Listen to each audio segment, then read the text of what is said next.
My talk tonight comes out of two different areas. One is in the practice of highest yoga tantra and how sex is used in the spiritual path. And thus the material comes from basically Indian texts that were translated into Tibetan and then were explained in elaborate detail in Tibet and became a fundamental part of Tibetan culture, ranging from the art, some of the art that's in temples, to rarefied practices by highly developed beings to enhance progress on the spiritual path. And then probably also other people who are attempting to mimic what was on the walls of the temple or higher levels of the path that they really weren't capable of.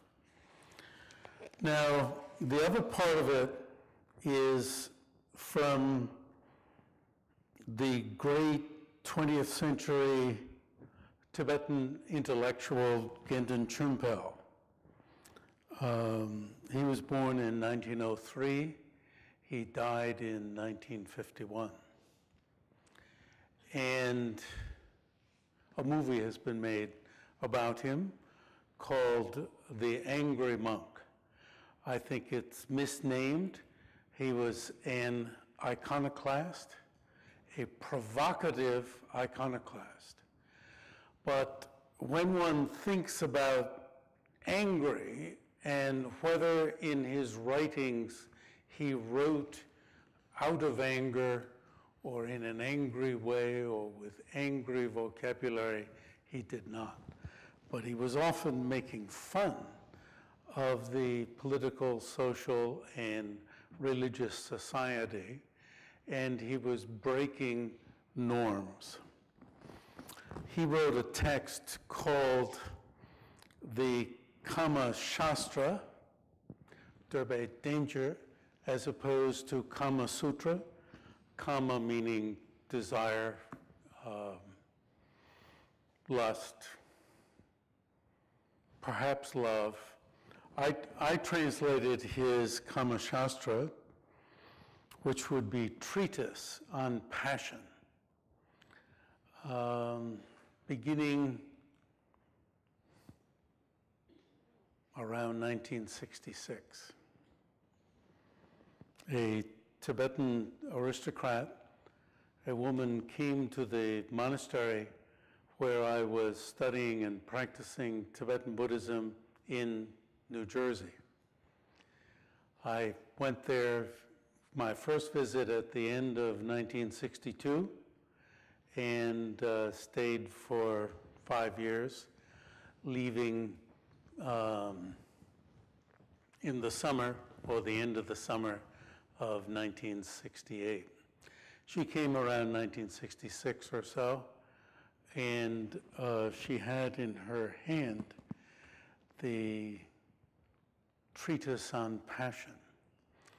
And she said, I had helped her with translating, I think it was before that, I don't remember the order now, but in any case, at some point I helped her in translating her life story, which was eventually published as The House with the Turquoise Roof, I believe. Much different from what we worked out way back then.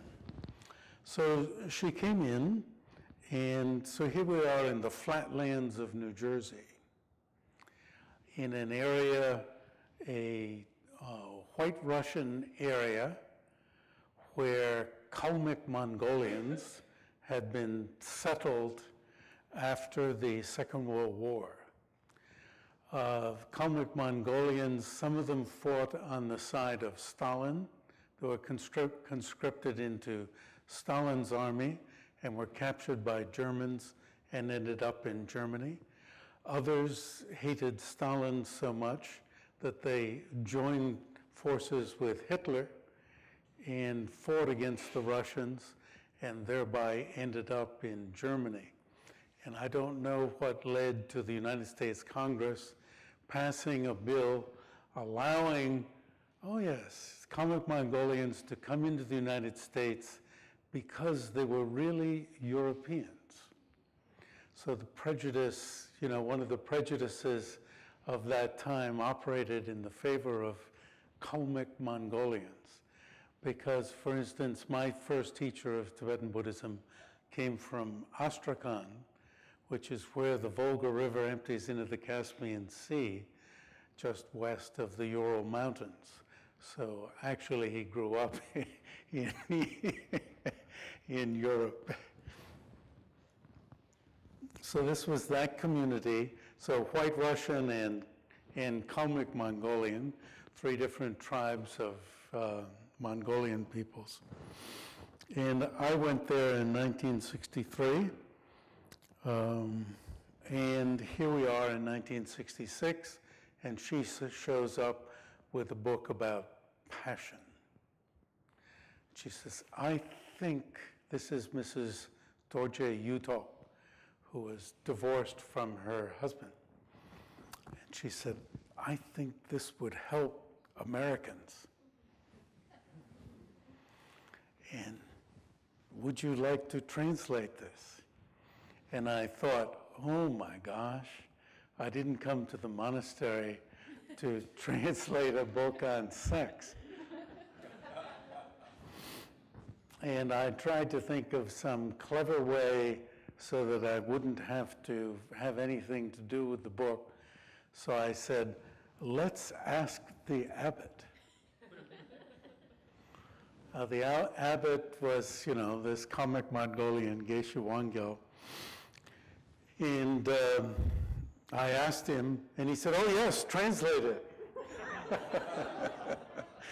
So I was stuck having to translate this book that I didn't want to have anything to do with. And so she and I would meet in a small house down the road. And she was, from my point of view at that age, at my age, she looked to me like an old lady, okay? Plus, I didn't want to have anything to do with the book, and to me, she was an old lady, much younger than I am now. And so we began the process of translating this book, Tibetan Arts of Love. It has a different cover now, a far sexier cover. It's very hard to tell which body part it is that is showing itself on the cover. And, you know, as far as sex positions and so forth goes, you know, we would both use our fingers and say, well, is it like this or is it like that? They're going this way, you know.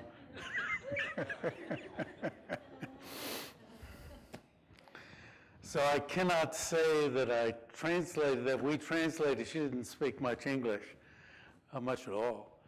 I cannot say that I translated this from experience. So don't get the idea that the old lady and I were making it in that little house down there. That was the farthest thing from my mind. And many years later, at the University of Virginia, so I tried to get the book published at that time, and I used a pseudonym because I didn't want my name associated with this. I think it was Mark Griswold. And I sent it to a publisher that I thought would like such things, and they totally didn't want it. So then I just put it away.